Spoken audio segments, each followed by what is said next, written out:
Good morning, everyone, and welcome to the Abraham Lincoln National Cemetery's 24th Annual Observance of Memorial Day. My name is Nick Thomas, and I will be your Master of Ceremonies, and this is my 15th year being your Master of Ceremonies. Let me start off by saying it is so good to see so many people here this morning to honor the men and women who served their country. And we also honor those who made the ultimate sacrifice to serve their country as well. Last year was the first year after the pandemic that we came together to remember, and it was nice to see all of you. So I'm so happy and even more excited to see more people here this year. So give yourself a nice round of applause for coming out to salute our men and women. And I know there are people who cannot attend in person but are at home, and I know they are remembering and thinking about what takes place at this cemetery and the other 116 national cemeteries across the country. Now it is my honor to welcome to the podium Antonio Henderson. He is the Assistant Director of the Abraham Lincoln National Cemetery. He was named the Assistant Director of the Abraham Lincoln Cemetery, Fort Sheridan, and the Wood National Cemeteries, effective November 9th, 2020. Prior to this appointment, Mr. Henderson served as the Director of Camp Butler National Cemetery from November 2018 and as the Assistant Director from August 2017. Before joining the National Cemetery Administration, Mr. Henderson served in the U.S. Army for 24 years, holding various positions in Germany, Fort Gordon, Fort Hood, St. Louis, and York, Pennsylvania. The final assignment of his Army career was as a recruiter for the Carlisle Recruiting Company in New Cumberland, Pennsylvania. So it's my honor. So Antonio, please take the podium.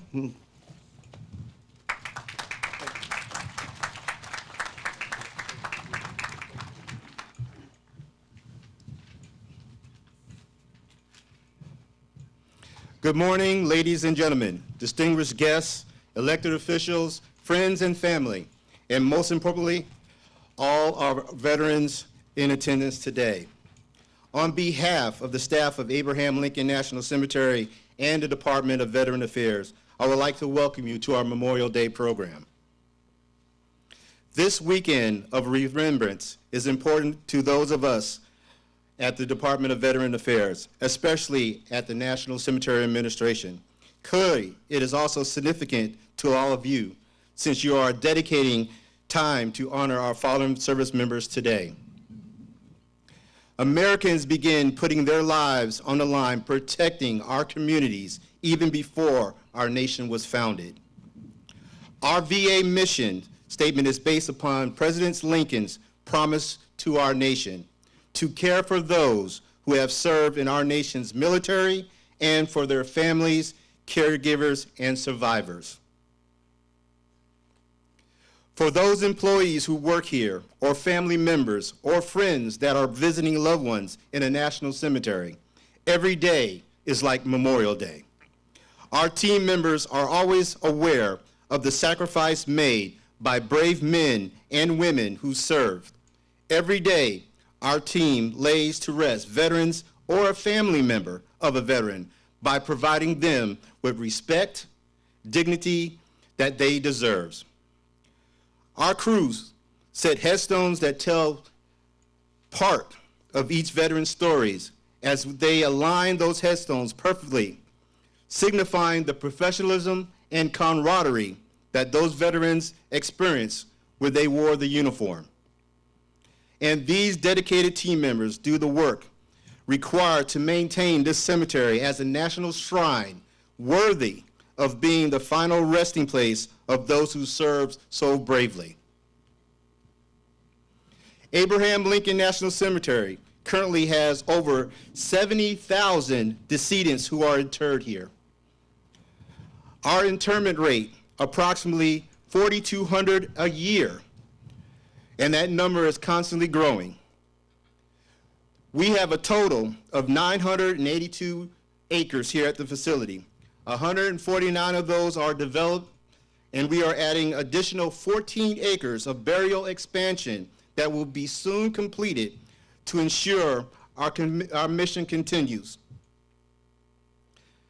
I want to say thank you to my staff, the support committee, our honor guard squads, and all the volunteers who made this ceremony possible.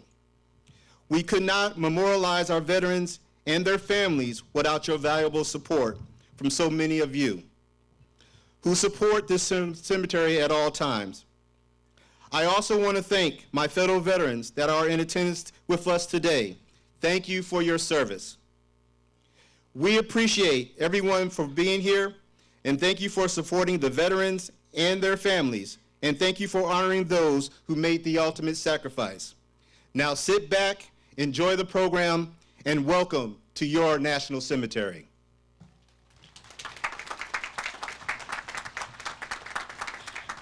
Thank you, Antonio, for your words of welcome and your inspirational words.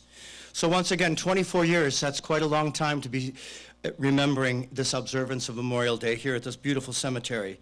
It's a wonderful milestone of remembrance for all our men and women in the armed services of this great country. On behalf of everyone here at the cemetery, I want to welcome each of you to this very moving ceremony. I always ask this, for those of you that are in the audience, how many of you are joining us for the first time? Would you raise your hand if this is your first visit here? Well, I can tell you that you will leave here a changed person with all the symbolism, pageantry, honor, and respect you will see and participate in this very moving program. I know Antonio gave you a little background on the cemetery, but I have a little bit more. The cemetery was dedicated on October 3rd, 1999 as the 117th National Cemetery with the Department of Veterans Affairs National Cemetery Administration.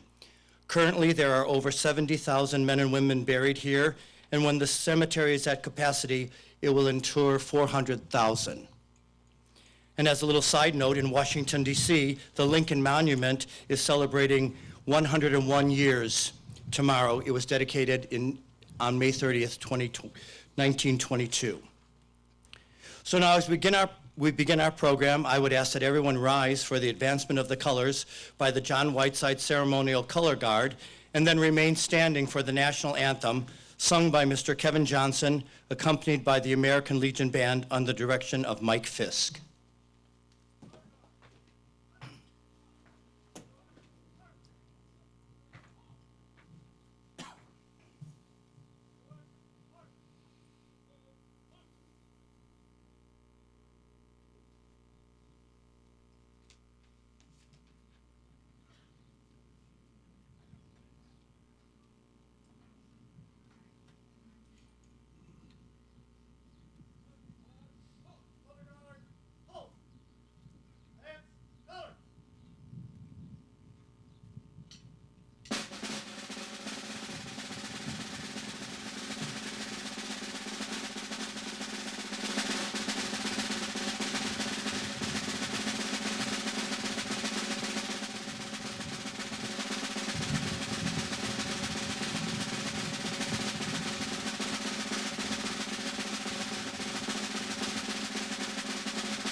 so proudly we hailed at the twilight's last gleaming, whose broad stripes and bright stars through the perilous fight o'er the ramparts we watched were so gallantly streaming, and the rockets' red glare, the bombs bursting in air, gave proof through the night that our flag was still there. Oh, say was that star-spangled banner yet wave? Oh, the land of the free and the home of the brave.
And I'm going to ask you to remain standing, and I would now ask our essay winners to come and lead us in the Pledge of Allegiance.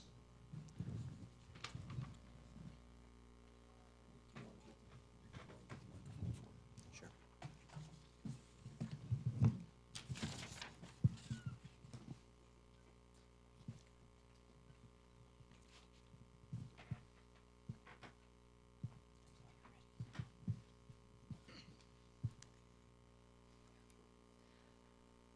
I pledge allegiance to the flag of the United States of America and to the republic for which it stands, one nation, under God, indivisible, with liberty and justice for all.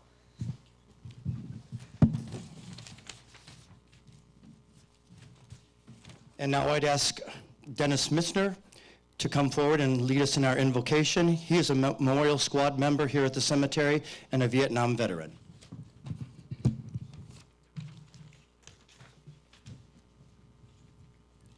Dear Heavenly Father, as we at Abraham Lincoln National Cemetery on this 29th day of May, on Memorial Day, remember those who have made the ultimate sacrifice for the freedoms we enjoy every day. We think of how they have followed in the footsteps of your Son, our Savior. Please hold our servicemen and women in your strong arms. Cover them with your sheltering grace and your presence as they stand in the gap for our protection. We also remember the families of our troops. We ask for your unique blessings to fill their homes as we pray that your peace and strength will fill their lives. May the members of America's military be supplied with courage to face each day, and may they trust in the Lord's mighty power to accomplish each task they have to face. Let our military brothers and sisters feel our love and support every day. And in your name, we say, amen. Amen. Please be seated. To begin our remarks this afternoon, it's my pleasure to welcome to the podium Carrie Lagarde to make some remarks. I'm going to give you a little background on Ms. Lagarde. She is a forensic anthropologist and scientific recovery expert at the Defense Accounting Agency at the Nebraska Laboratory. She was born and raised on a cattle ranch in central Montana and attended the University of Montana in Missoula, Montana, for her undergraduate and graduate degrees. During this time, Ms. Lagarde was a forensic firearm, evidence, and autopsy technician at the Montana State Crime Lab. Ms. Lagarde joined the DPAA laboratory at Joint Base Pearl Harbor Hickman in June of 2012 after completing her master's degree. She has primarily served as an anthropologist on Cumming-led human remains projects and eventually became the project lead for the USS Oklahoma identification project at the Nebraska laboratory. Ms. Lagarde now serves as a project lead for the Enora Maru project, and she has her PhD as well in applied anthropology. So let's give a nice welcome to Ms. Lagarde as she makes our remarks.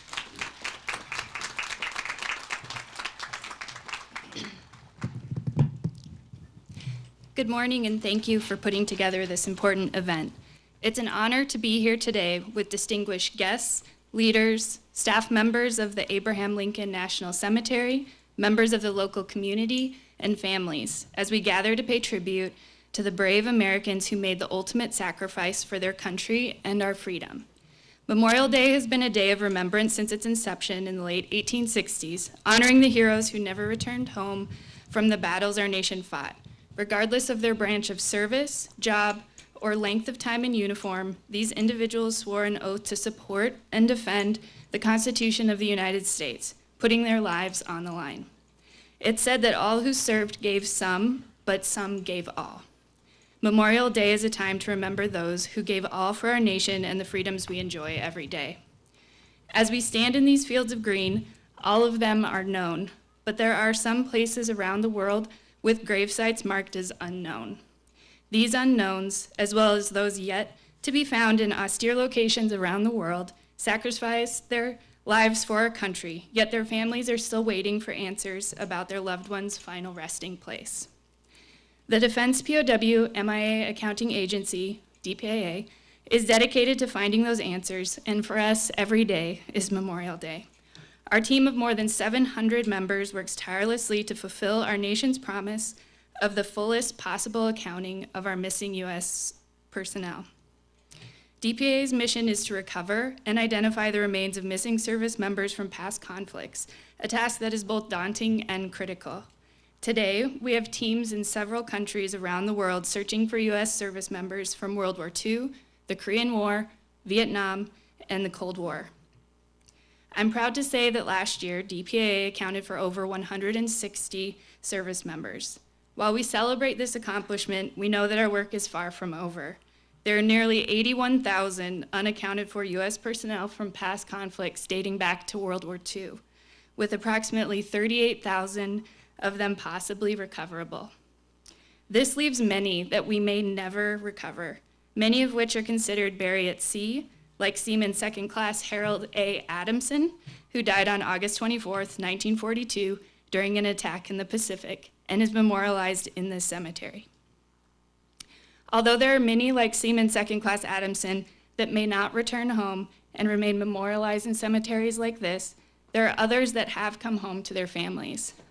One of which is Staff Sergeant Gerald R. Helms, who was born just 20 miles from here in New Lenox on June 19, 1915. Staff Sergeant Helms joined the military on November 25, 1941, and was serving with Company E, 325th Glider Infantry Regiment, 82nd Airborne Division in the European Theater when he went missing on October 2, 1944 during Operation Market Garden in the Netherlands. He was never found. In October 2019, human remains and military items were discovered by a Dutch resident near his home in Katterbosch, Staff Sergeant Helms' last known location. After recovery and analysis in the Netherlands, the remains and material items were sent to the DPAA laboratory in Nebraska, where I work. Through several lines of evidence, Staff Sergeant Helms was identified on July 26, 2021, and finally returned home in May 2022, nearly 78 years after going missing. He is buried in this cemetery near his family. It's an honor to be able to visit his final resting place. I firmly believe that by next year's Memorial Day, we will have fewer missing and more families finding the answers they deserve. One family member once told me that the identification of their missing service member doesn't provide closure, but closes a chapter in their family history or story. That really resonated with me, and it's so rewarding to be a part of that process. I want to express my gratitude to our partners, including veterans, military, and non-governmental organizations, and the Veterans Affairs National Cemetery Administration. Without their support, we couldn't do what we do or be able to sufficiently honor those who have given their all and sacrifice to our country. Thank you for inviting me here today and for your continued support of our efforts to fulfill our nation's promise. I could not be more honored to be a part of such a noble mission. Until they are home, thank you.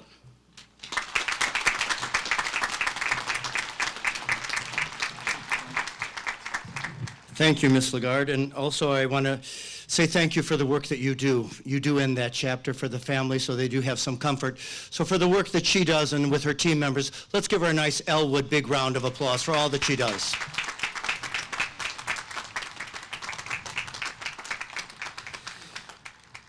Now I'll have come to the podium Thomas Banning, and he is from the Attorney General's Office for the State of Illinois to make a few remarks. Hi, my name is Tom Banning. I'm the Bureau Chief for the Military and Veterans Rights Bureau for Attorney General Kwame Raoul. When the Attorney General was invited to be here, he had already committed to another event. So he asked me to come in his place, and I was honored to get that invitation. Not just because I see on a daily basis his commitment to veterans, service members, and their families, but as a multiple tour former infantryman, this day presents a lot of conflict in me. On the one hand, I love the honor. It forces me to think about the faces of those that I lost when I was overseas and to remember their names, which I do on a daily basis, but this day is just a little different. So that I'm greatly appreciative of. But on the other hand, I will tell you, when you come back, you never completely heal. You never completely recover. But when I come to events like this and I look out there and I see all the vets, I know why you're here. Same reason I'm here. But I see all the other people, all the civilians, as we call them, and it warms my heart, and it helps me heal just a little bit more. It pushes me forward, and I want you to know it does the same for the other veterans who have been there as well. So I am honored to be here to honor those who have fallen that I don't know and those who have fallen that I do know. This day reminds me of how I felt the moment they were lost. And it's not a great feeling. Yet, I'm honored to be here, so thank you very much.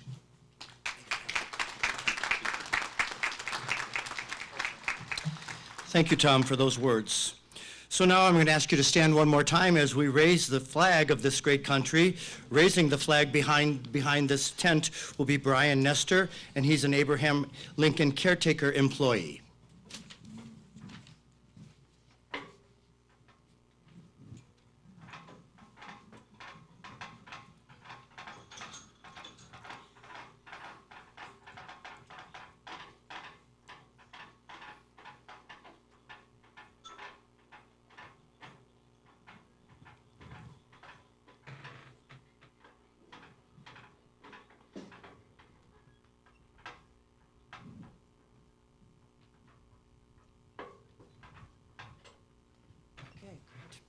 Please be seated.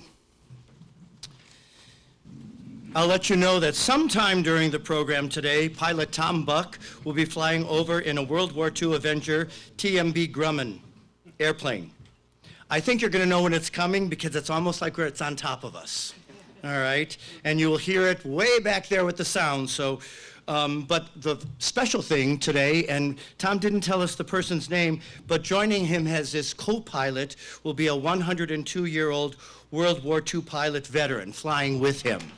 So if I get the name, I'll let you know before the ceremony is over. So now we're going to continue with the music selection, and we're going to be joined by the Joliet American Legion Band, and our singers, myself, Mike and Ann Zaffron, Megan Goolsby, Joseph Fosselman, Marty Caston, Bobby Stevens, and Mary Mulligan singing America the Beautiful. I'm always looking for more singers, so if you'd like to sing out loud, I'll hear that voice out there. So here we go with America the Beautiful.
Well, that was a bonus. There were 3 planes.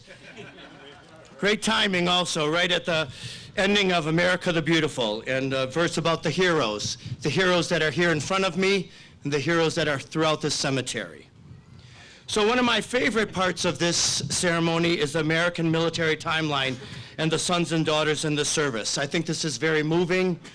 They're in the outfits that they wore from each of the different wars and everything, and it's just so touching with the band playing, them coming out, and Kyle Hockey is going to give a little explanation and do the narration for this. So Kyle, if you come to the podium, and we'll have this timeline. The flyover is about to come out. I don't know when to start, but he's a-coming. If you take a look to the rear, you'll see the flyover we referred to earlier. Who's in the plane? That's Tom Buck flying the plane, an 102-year-old World War veteran. co-piloting that plane. He'll be coming right over the center and the podium. Go ahead and feel free to wave, ladies and gentlemen. They'll see you. Low and fast.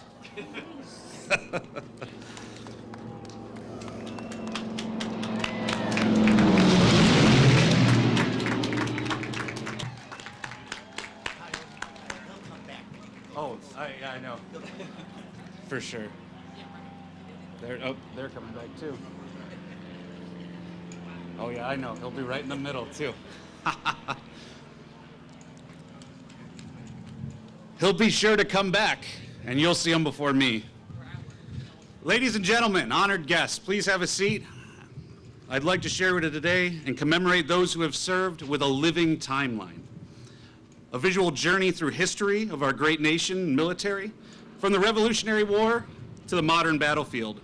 This timeline honors not only our frontline soldiers, but the essential workers, auxiliary services, the steadfast nurses, tireless factory workers, and those behind the scenes whose efforts bolstered our defenses and turned the tides of war. Each uniform tells a tale of valor and sacrifice, representing generations.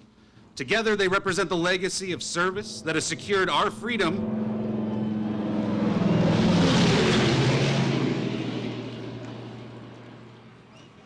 and I'm happy on this Memorial Day we can honor them past, present, and future.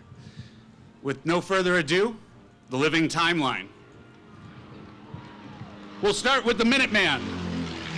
The Minutemen were citizen soldiers of the American Revolutionary War, known for their rapid response and readiness in the defense of a burgeoning nation.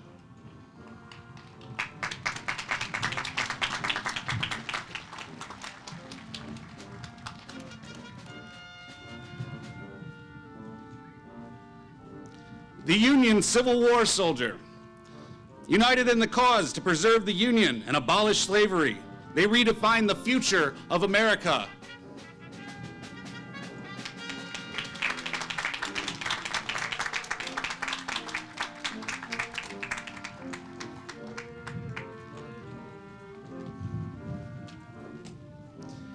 The World War I Field Artillery.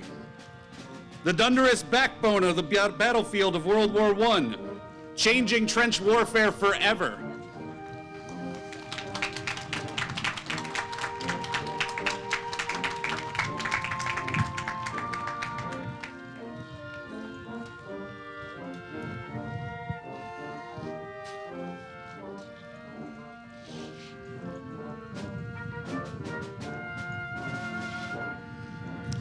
The World War II Marine, Wake Island. A heroic display of courage and tenacity, Marines on Wake Island fought through overwhelming odds and succeeded.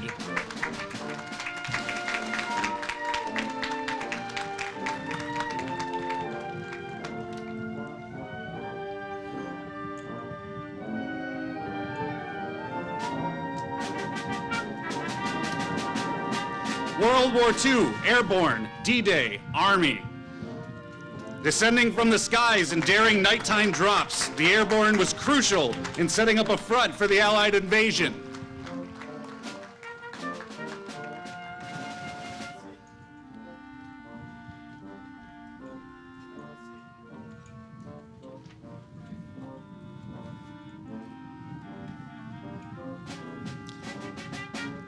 World War II, U.S. Navy sailor, representing all of those who served over the Pacific and the Atlantic.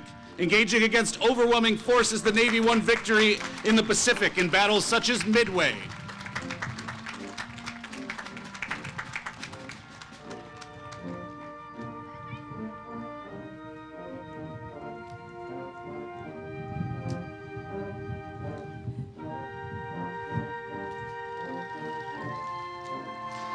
The Tuskegee Airmen, World War II. Breaking barriers and defying racial discrimination, the Tuskegee Airmen were the first African-American aviators in United States forces, exhibiting exceptional skill and bravery and fighting during World War II while inspiring progress and paving the way for future military endeavors.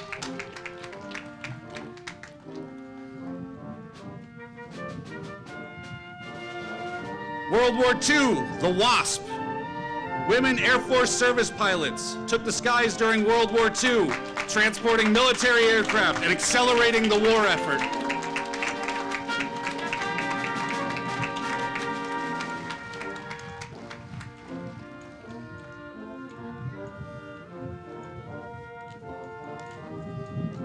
World War II, the WAC. Pioneering gender equality in the U.S. military, the WAC played a vital role during World War II, empowering women to serve in non-combat personnel roles, breaking barriers and contributing significantly to war efforts.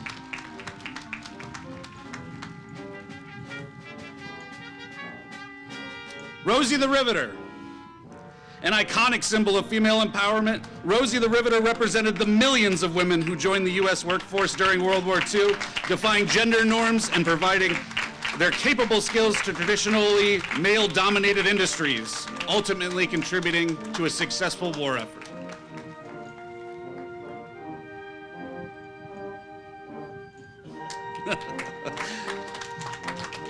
The Korean War, Army. Defending South Korea against North Korea, backed with a Chinese support, these tenacious men helped preserve democracy on the Korean Peninsula.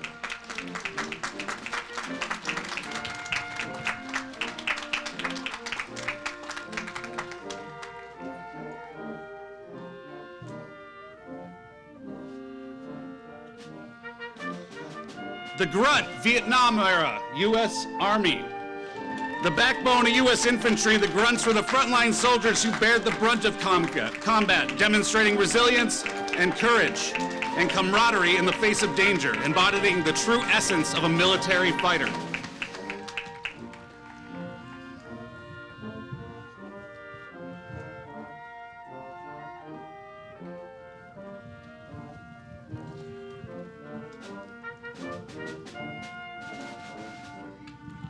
World War II era. Generalizing. World War II era, representing all of those who served in the European campaigns.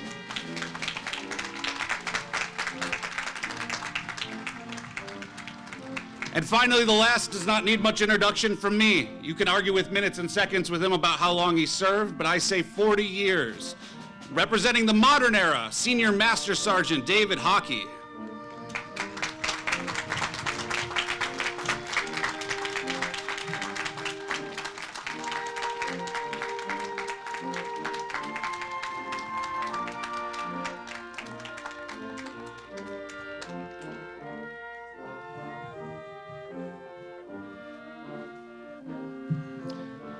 Senior Master Sergeant David Hockey, please fall out and take control of the living timeline.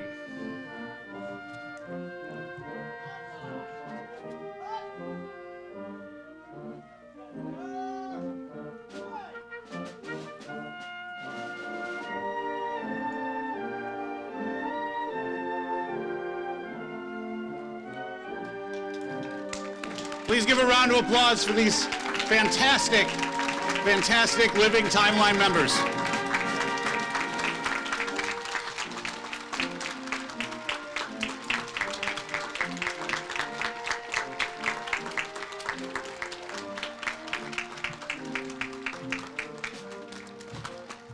Thank you all. Thank you, Kyle. I told you it was a moving part of the ceremony. It's very interesting. I did get a little side note. The man that was flying with Tom Buck on the Grumman airline his name is.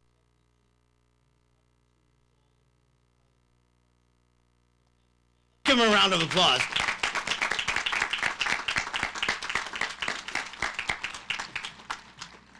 I like all these surprises, and that I'm writing names down furiously. So now I'd like to welcome to the podium President Abraham Lincoln, the 16th President of the United States, and his lovely wife, Mary Todd Lincoln, who will offer some remarks. Mr. President.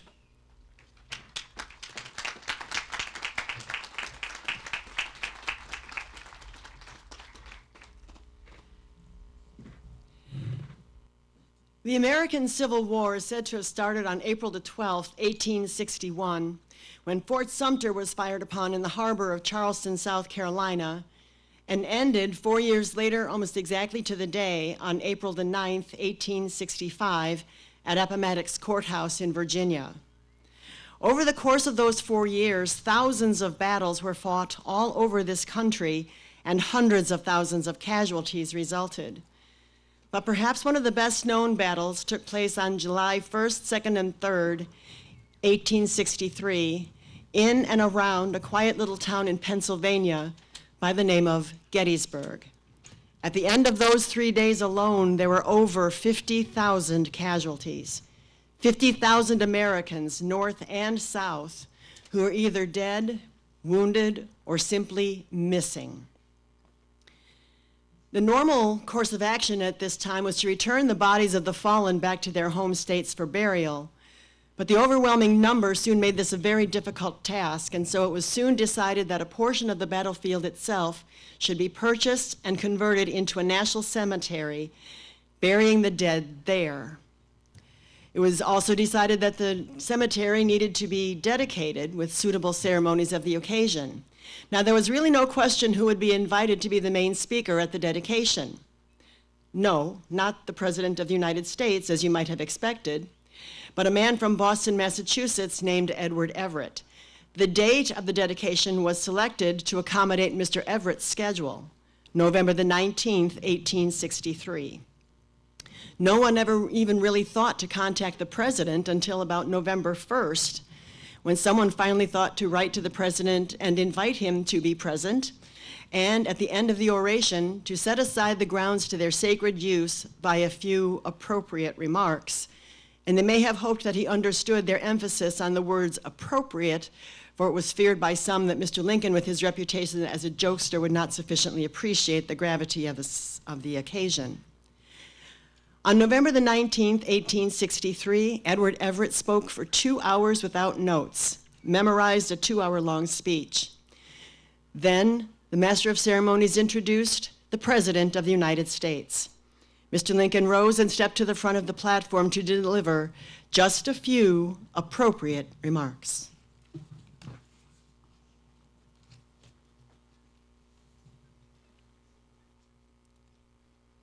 Fourscore and 7 years ago, our fathers brought forth upon this continent a new nation, conceived in liberty and dedicated to the proposition that all men are created equal. Now we're engaged in a great civil war, testing whether that nation, or any nation so conceived and so dedicated, can long endure. We are met on a great battlefield of that war. We have come to dedicate a portion of that field as the final resting place for those who here gave their lives that that nation might live. It is altogether fitting and proper that we should do this. But in a larger sense, we cannot dedicate, we cannot consecrate, we cannot hallow this ground. The brave men, living and dead, who struggled here have consecrated it far above our poor power to add or detract. The world will little note nor long remember what we say here, but it will never forget what they did here. It is for us, the living, rather, to be here dedicated to the unfinished work which they who fought here have thus far so nobly advanced. Rather, it is for us to be here dedicated to the great task remaining before us, that from these honored dead, we take increased devotion to that cause for which they here gave the last full measure of devotion, and that we here highly resolve that these dead shall not have died in vain, that this nation under God shall have a new birth of freedom, and that government of the people, by the people, for the people, shall not perish from the earth.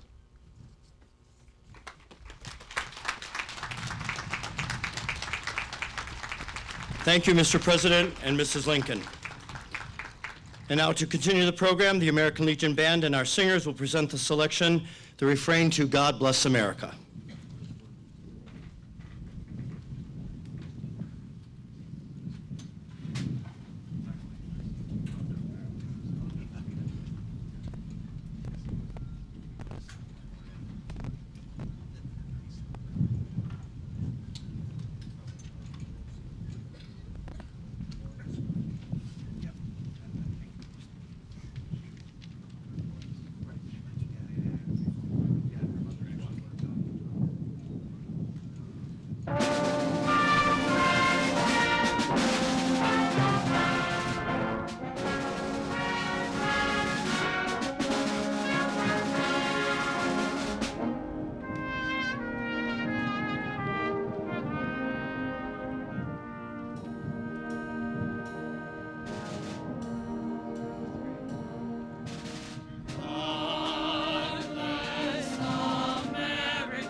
Is that another airplane coming? We have bonus airplane? All right. The plane. All right. So now, it's my great honor to welcome to this Memorial Day ceremony here at the Abraham Lincoln National Cemetery, Mr. Robert Welsh. He's the past state commander of the Department of Illinois Veterans of Foreign Wars. I know his bio is in the program, but I'm going to read the part that I got. That's all his awards. All right, there's a lot of awards there. You know, so this guy has done it for the country and for his fellow Americans. So he is a qualified CB Combat Warfare Specialist, and his personal unit awards include the Navy and Marine Corps Achievement Medal, 2 awards. The Navy Unit Commendation, 3 awards. The Meritorious Unit Commendation, the Navy E-Ribbon, 5 awards. The Army Superior Unit Award, the Navy Good Conduct Medal, 2 awards. The Iraq Campaign Medal with Bronze Campaign Star, and Fleet Marine Force Combat Operations Insignia. The Global War on Terrorism Service Award, the Military Outstanding Volunteer Service Medal, The Sea Service Deployment Ribbon, 3 awards.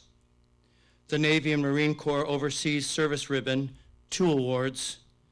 The Armed Forces Reserve Medal with bronze hourglass and mobilization devices.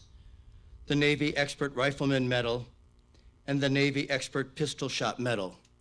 His chest should be filled with these medals, don't you think? So let's welcome Mr. Welsh to the podium.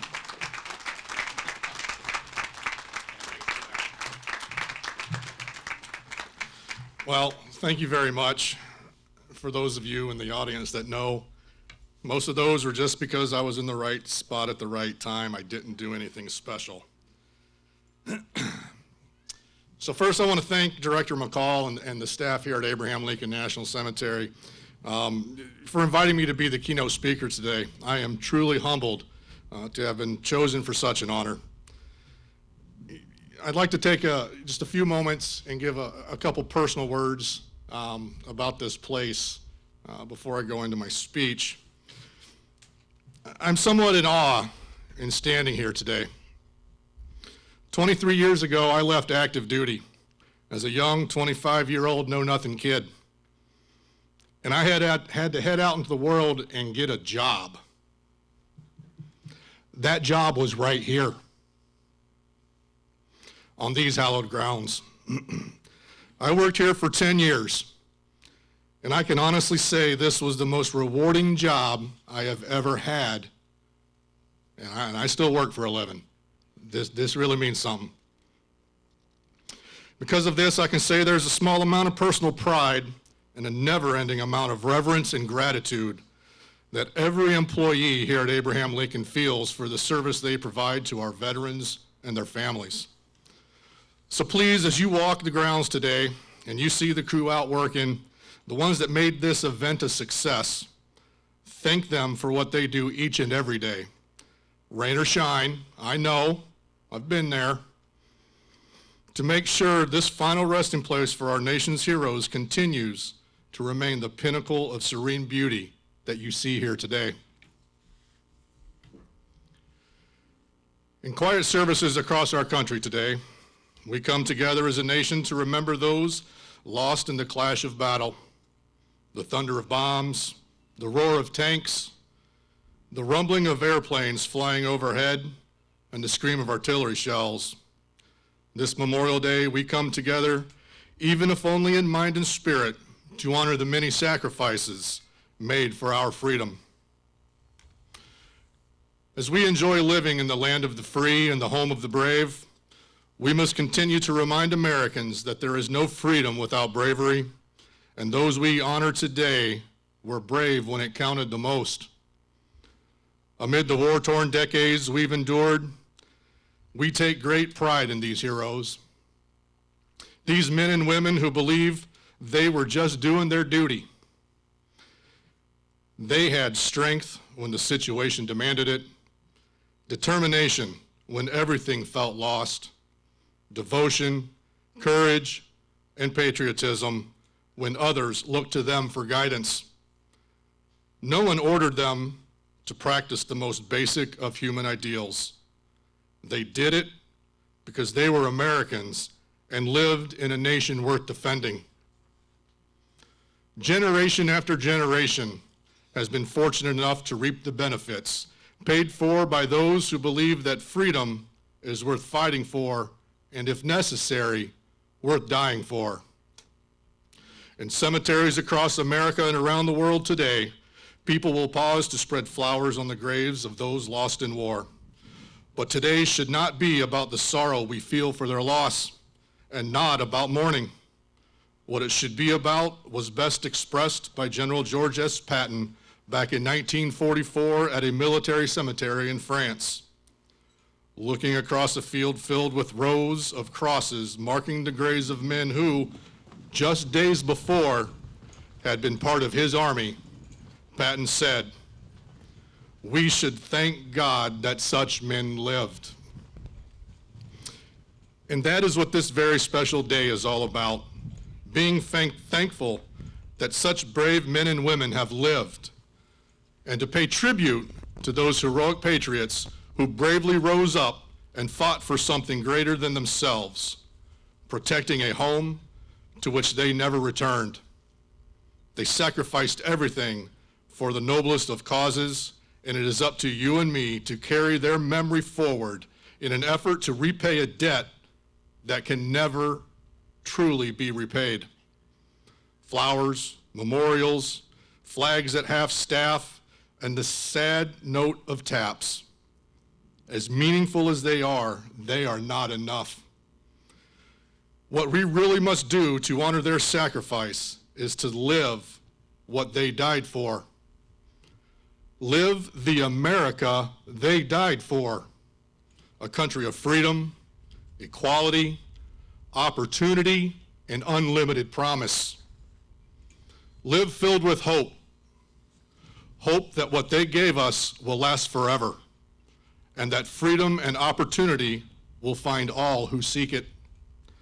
Live to preserve their legacy, educating all that Memorial Day is not just another holiday, and passing along our knowledge to the next generation so that they may do the same. We must ensure that youth of tomorrow understand the true cost of freedom. Today, we do more than just carry on a tradition dating back to 1866, when the first formal Memorial Day observances were conducted. We go beyond tradition, beyond remembering, and beyond mourning. Today, we work together to make this country, the country they died for, building a better nation each and every day. They gave up their todays for our tomorrows. And now, we must carry their message of dedication and determination to the generation in uniform today and to the generations who will serve tomorrow, because there is no greater way to honor the memory of those who have secured it. God bless you all. God bless our warriors, and God bless the United States of America.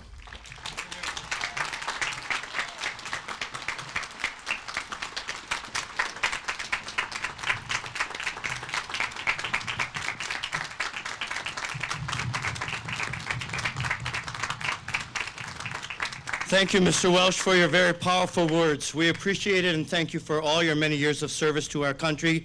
And even though you said you were at the right place at the right time, those medals were well-deserved. And as I said at the beginning of the ceremony, when you come here, you leave a changed person. Mr. Welsh is a testament to that when he said his first job was his most important experience. Another very important part of this ceremony is the laying of the Memorial Day wreath to honor the fallen. We're so honored to have Congresswoman Lauren Underwood, who's going to lay the wreath, bring the wreath forward.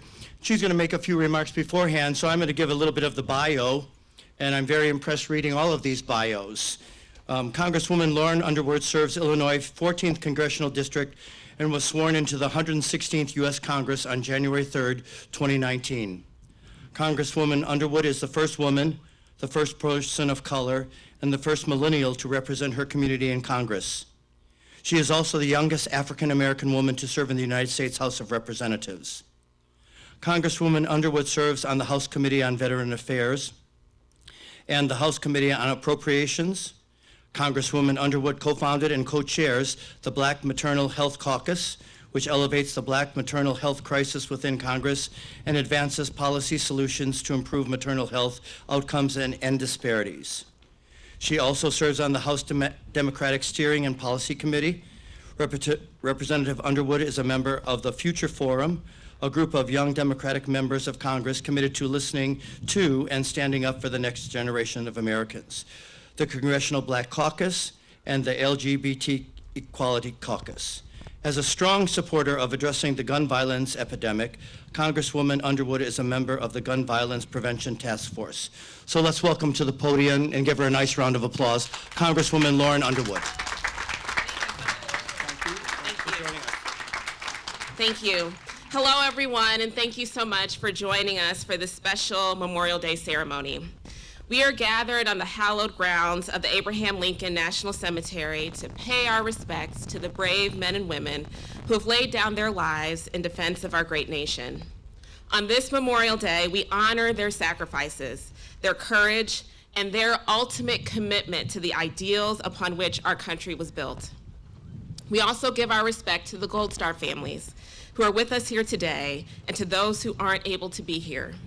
It is their loss and their sacrifice that we also remember and honor this day. President Abraham Lincoln, our fellow Illinoisan, for whom this cemetery is named, said, "Any nation that does not honor its heroes will not long endure." I'm so glad that we can come together today and every year to walk between these rows of headstones, each one representing a life of service to our country. Today, our thoughts are with the extraordinary individuals who heeded the call of duty, leaving their families behind to serve our nation. They were ordinary individuals who were called to serve, and through their love of this land became extraordinary heroes.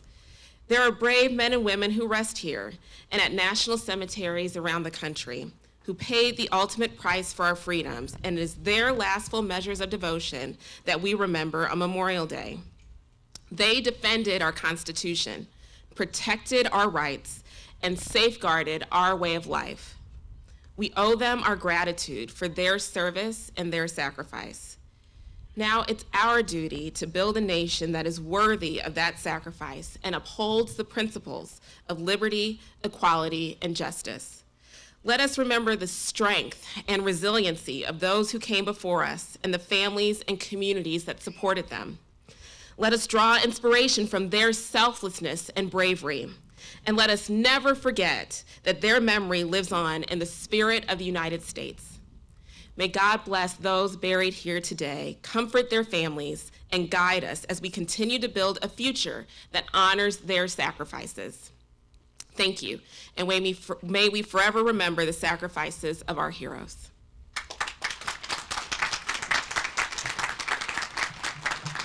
Thank you, Congresswoman Lauren Underwood.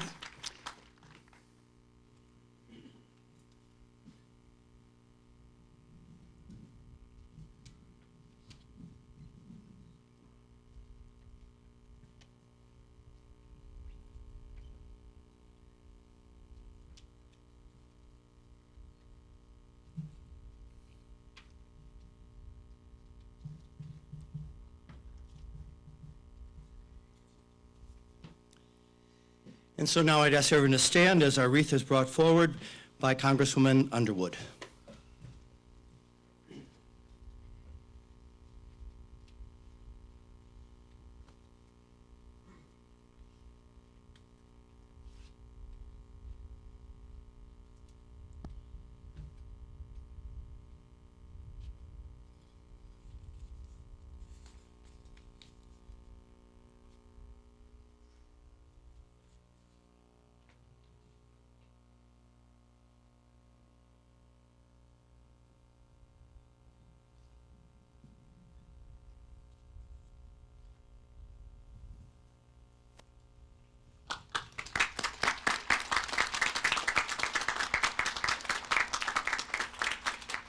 Thank you, Congresswoman. Now we can all be seated.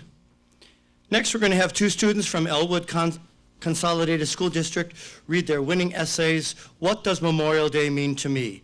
Mr. Steve Admanis will give a brief background on the award and will introduce our winners, but I know the first place is Katie Talon, and the second place is Mia Buss. So they're going to read this, and this is the future of America, gang. So they're here, and so at this age, if they can write what Memorial Day means to me, I think they have a bright future. So, Steve? Thank you to all the veterans and family members who are here today. Thank you for your sacrifice. Especially we honor the Gold Star families who have paid an ultimate sacrifice upon the altar of freedom. We cry for you and we pray for you also. Each year, on this very special day, the Elwood Community School District 8th grade class participates in an essay contest, What Memorial Day Means to Me. Going through those essays, every one of those children speak from their hearts, and they make a lot of sense. Sometimes as adults we forget what the little ones and the young people are thinking. When you hear these words from these two young ladies, it should bring tears to your eyes, but it also should make you know that America has got something good to look forward to in the future. These are incredible children. And I thank Mrs. Teresa Rampala for the hard work and dedication that she does with this 8th grade class. Teresa couldn't be with us today because her father is in the hospital. But I thank her very much and the teachers of the school. Mia Buss is our 2nd place winner. Speak slowly. Hello, everybody. Thank you for coming out today. I would like to pay my respects to all the veterans who could make it today and even those who could not. This is really an honor to be out here today. Looking at all of you and reading an essay that took me a little while to write. And yeah. For a long time, Memorial Day was a holiday that held no weight in my eyes. I understood the concept and the meaning behind it, but never truly reflected on it. My lack of empathy stemmed from the disconnection between me and the lives that were lost. That never stopped me from feeling guilty, but I never felt the pain of those who experienced it. I felt as though the war and death was history, something that wouldn't be repeated. This perspective followed me around all throughout elementary school. Recently, though, we learned about World War I, the atrocious circumstances soldiers had to put themselves through in order to protect their loved ones and this country. It finally clicked in my head. The reason we spend a day honoring those who fought for their freedom at the expense of their livelihoods. I now understand why war turned people inside out and why they deserved a day wholly for their lost comrades. I could feel the suffering and smell the agony. In short, Memorial Day to me is a holiday of reflection and grief, but also celebration for those who gave up their lives so selflessly. Thank you.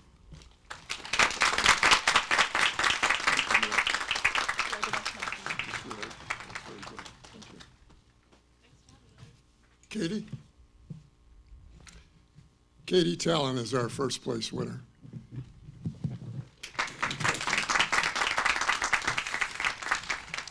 Hi, thank you everyone for coming out. This is a real honor to be reading this to you guys.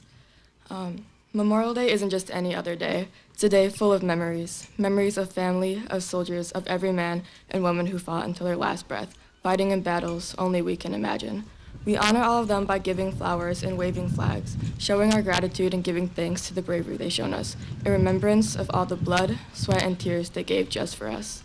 Memorial Day isn't just any other day. It's a day of grief and sadness, but also happiness and appreciation.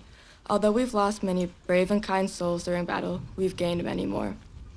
Inspiration has been given to younger men and women to fight for what they love. Memorial Day isn't just any other day. Some people just see parties, parades, or an extra day off of school. And yeah, that all happens, but is that really what Memorial Day is all about? Of course it's not. We throw these parties and parades for family and friends we've lost in honor of everyone who gave up their lives for us, for the courageous young soldiers who did everything they could to help everyone, even strangers, so that we could all live better lives. So no, Memorial Day isn't just any other day. It's about remembering the past, cherishing the future, and looking forward to a better future in honor of the soldiers who fought for us. Thank you.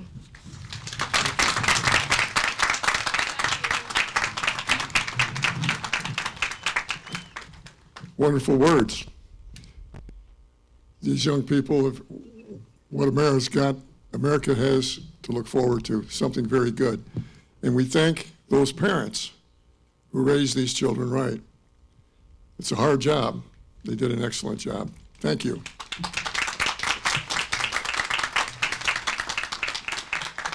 Thank you, Steve, and congratulations, girls. Job well done. Next, we're going to continue with another musical selection, and we're going to do the Salute to the Armed Forces. So I would ask that when you hear the song from the branch of the service you were in, please stand. Now, I understand there's the astronaut branch has been added, but we don't have that song, so if you're an astronaut out in our audience, you can stand up, all right, throughout the whole song, all right? We want to be able to offer so stand up nice and tall, we'll give you an applaud, and then we'll applaud for everybody at the end. So salute to the armed forces.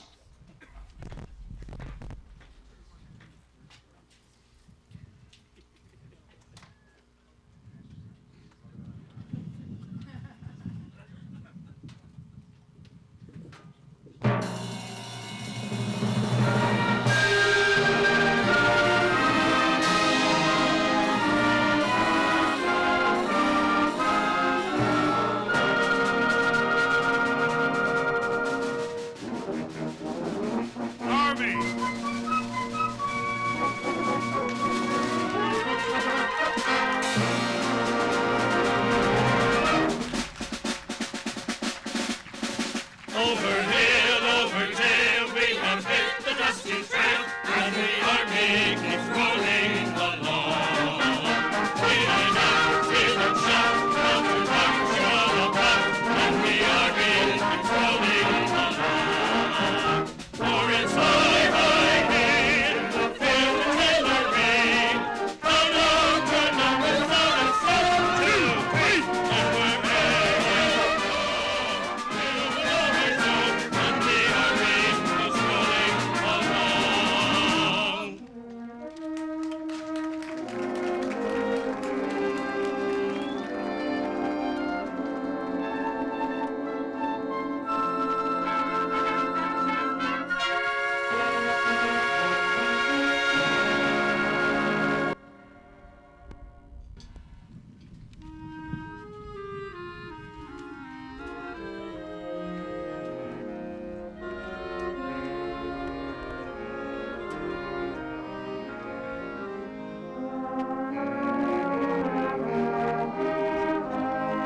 Coast Guard!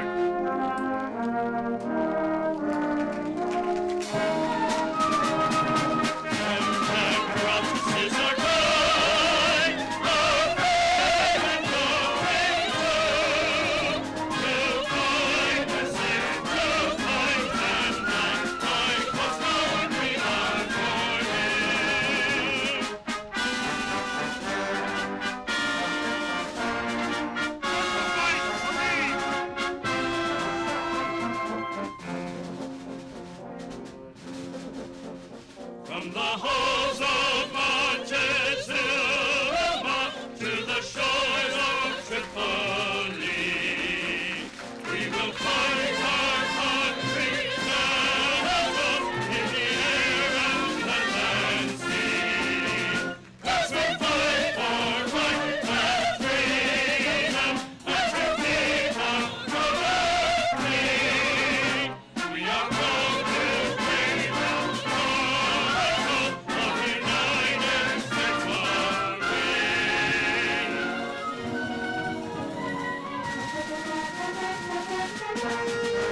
Air Force! Go into the wide blue and fly in the sky. Here they come, singing to gain our comfort, the line. Cavalry guides running our flame from on the ultra-fun, terrible roar. Remain and claim the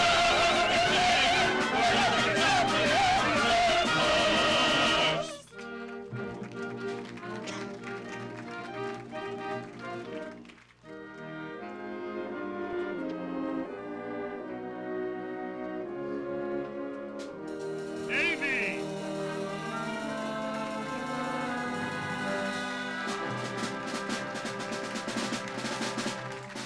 Anchors aweigh, my boys, anchors aweigh. Farewell to college joints, we sail and train our daily way. Our last night of shore,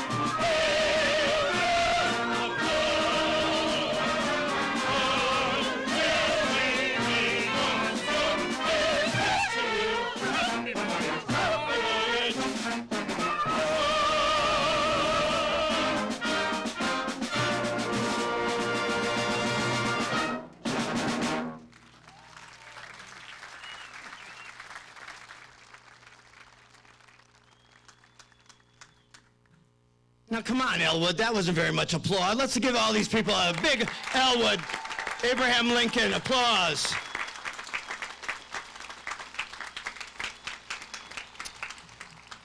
That's more like it. And now to offer our benediction, I would ask Dennis Missner to come back to the podium once again. Thank you, Nick. We remember today all those who have come before us and given the greatest gift to our democratic nation, their lives. Their duty, their honor, and their lives are precious gifts that must be given to the future of our country and our families. The duty of our veterans, past and present, is the fiber of the word freedom and is stronger by a recognition of their service and sacrifice. We honor that service and sacrifice today and should carry it forward for the next generation to honor. Freedom and democracy are the result of all of the most honorable this country has produced. Today we stand to remember the most honorable amongst us, and we must continue to carry the burden of their sacrifice lest we lose sight of what true freedom is. Today is for remembering. Stand in honor of them. Walk in their path of duty. Remember the cost, and hold in your heart the cause of freedom. We also remember today, Memorial Day, our veterans who are still with us from World War II, Korea, Vietnam, the Cold War, the Gulf War, the war in Afghanistan, the Iraq War, and the war on ISIS. Let us never forget them and ask God to watch over them.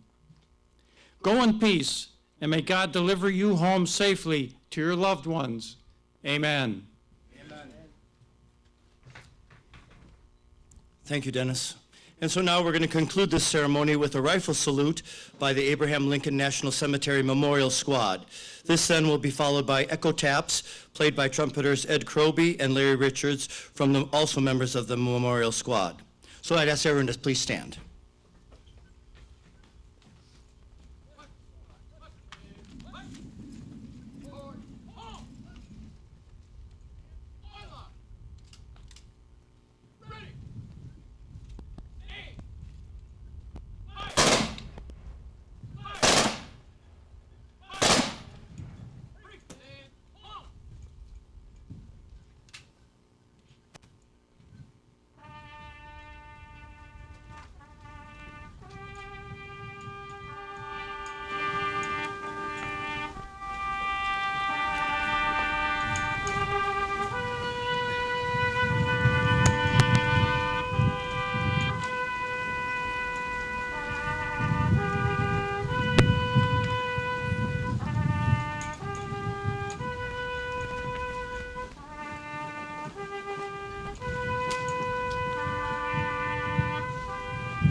And now we'll have the retirement of the colors by the John Whiteside Ceremonial Color Guard.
Please be seated.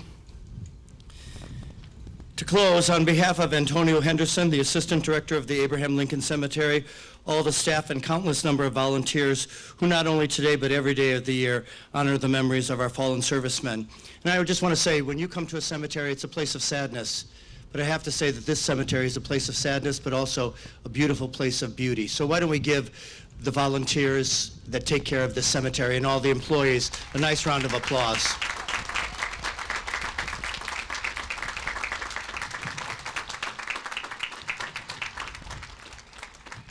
On behalf of everyone here on the platform party, I would like to personally thank you for joining us today for the 24th Annual Memorial Day Ceremony here at the beautiful Abraham Lincoln National Cemetery. I hope that you were inspired by the program. Please enjoy the rest of your day. God bless each of you and your families, and God bless America. And now, the award-winning American Legion Band, and I will tell you, I think this is their third event that they've played today. They've already had things before, so why don't we give the band and their director, Mike Fisk, a nice round of applause. And just a side note, they are the national champion bands for the American Legion Bands, so let's congratulate them as well.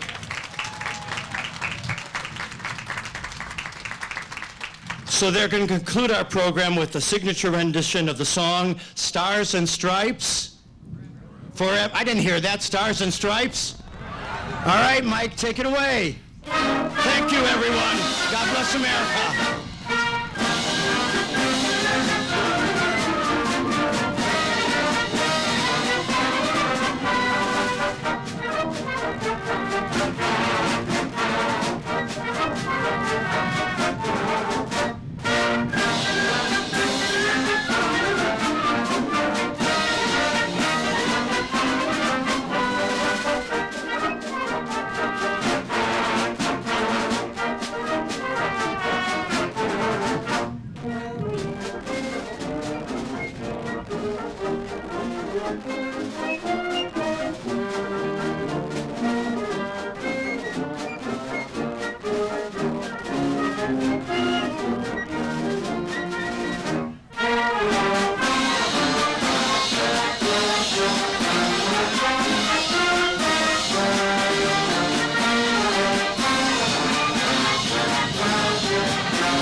Thank you.